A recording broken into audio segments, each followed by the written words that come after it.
রংপুরের হারাগাছ পৌর শহরে 200 পিস ইয়াবা ট্যাবলেট সহ 2 মাদক কারবারিকে গ্রেপ্তার করেছে হারাগাছ থানা পুলিশ। জব্দ করা হয় মাদক পরিবহনে ব্যবহৃত 2টি মোটরসাইকেল। মাদক সহ আটক 2 জনকে শুক্রবার মাদক নিয়ন্ত্রণ আইনের ধারায় মামলায় গ্রেপ্তার দেখিয়ে রংপুর আদালতে পাঠায় থানা পুলিশ।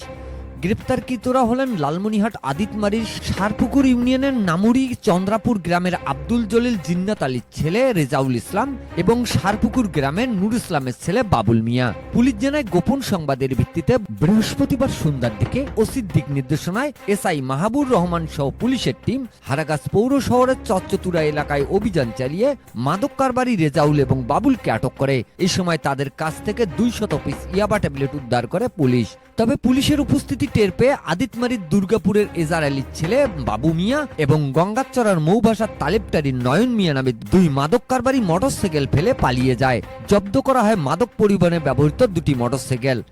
মাদক সহ আটক 2 জন সহ 4 জনের বিরুদ্ধে মাদক নিয়ন্ত্রণ আইনের ধারায় মামলা রুজু হয়েছে বলে জানায় থানা পুলিশ। মাদক ও জুয়ামুক্ত সমাজ গড়তে পুলিশের অভিযান অব্যাহত থাকবে বলে জানান হারাগাছ থানার OC Azad Rahman.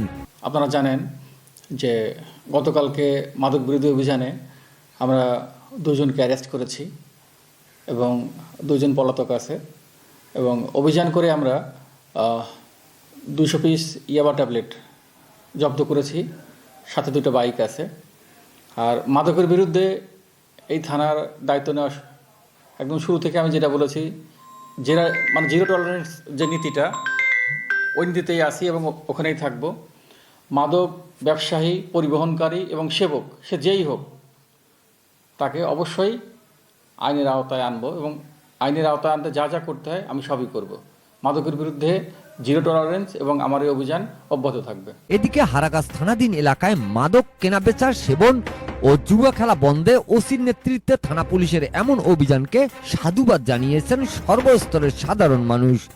Mizanur Rahman, DRS news.